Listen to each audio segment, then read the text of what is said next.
Is a Tesla the right car for you? Let's talk about it.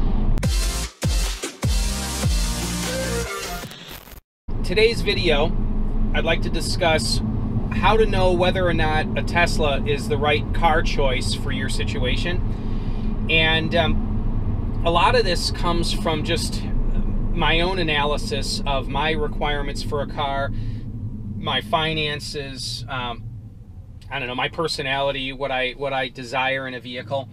And first, I'll give you what I was looking for in a car, and then a little bit of my circumstance so you guys can make an educated decision on whether or not a Tesla might be right for you. For me, for those of you that have been watching the channel for a while, you know that I use this car for my business. I'm self-employed. I have no employees, it's just me, but I have a couple of very small businesses that I run. And so I have to travel around and visit clients. I drive, it depends, but probably averages somewhere around 150, 160 miles a day, somewhere in that range. And so I needed a car that would give me that kind of range, and it's mostly local driving. And I drive, like right now I'm going 47, 46 miles an hour. This seems to be the bulk of the driving that I do in the suburbs of northern Illinois. And I needed a vehicle that would give me that 150 mile range without having to charge all the way and discharge all the way. I wanted to know that I would have 150 miles of range right in the middle of the charge cycle. And my budget for a vehicle was $900 a month between vehicle and fuel and insurance and all that. So that was the dollars I was looking at. I wanted reliability. I wanted something comfortable, being that I'm in the car all the time. I also have a minor lower back issue, and so comfort makes a difference to me. So all of those things combined, I decided to buy this car. And I would say for most people, what you have to look at first and foremost are your needs. Second, but almost as important, is your budget. So if you merely need a vehicle to go back and forth to the grocery store and do some local driving, and you drive like the typical person does, 30 or 35 miles a day, you really don't need a Tesla. Now, an EV would suit you just fine. In fact, under those circumstances, I would say probably a used Nissan Leaf. You can get them used for $8,000 or $9,000. $11,000 will get you a pristine one. Or maybe a Chevy Volt. Again, you can get them used very inexpensively. If your budget will allow for a new car, I would say probably similar choices. A Nissan Leaf or a Chevy Volt. But if you're going to be driving more miles than that, that's where you start to look elsewhere. Now, the Chevy Volt is great because you get some electric range and before the engine kicks in. But if you're going to be driving more miles than that, then you can look elsewhere.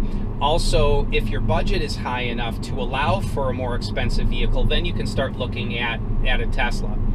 And I'd say that for most people, though you're going to save gas money in purchasing an EV, you do have to drive a large number of miles to truly offset the expense of the car. So this car, between all the options and everything, was just short of $60,000.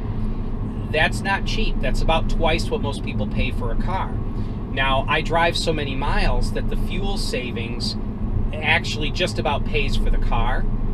And plus I have tax benefits from using it for business, and I'll do a whole nother video on that topic here soon. But I would say people need to ask themselves, what are their needs and what's their budget?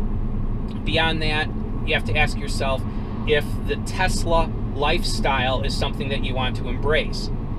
You have to be ready to answer a whole bunch of questions every time you park the car. You have to be ready to be an ambassador for the cause.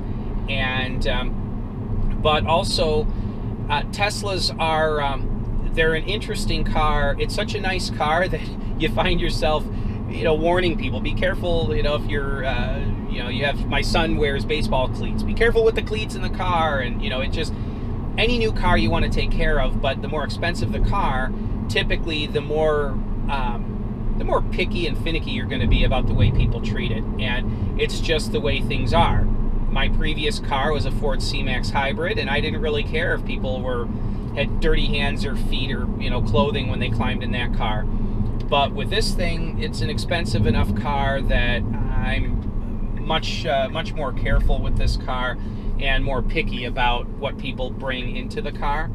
So that's another facet.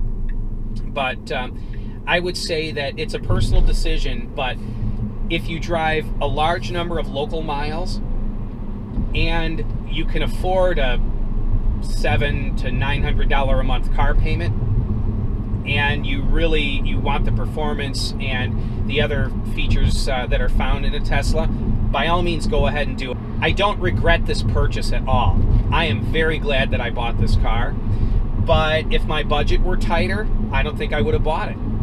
I could afford to buy it.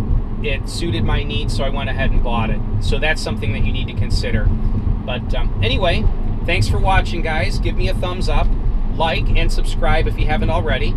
And if you want to buy a Tesla and you want some help on supercharging expense, go ahead and use my referral code. I'll put a link in the description below. Every referral helps the channel and helps the person using the referral code. So by all means, go ahead and do that.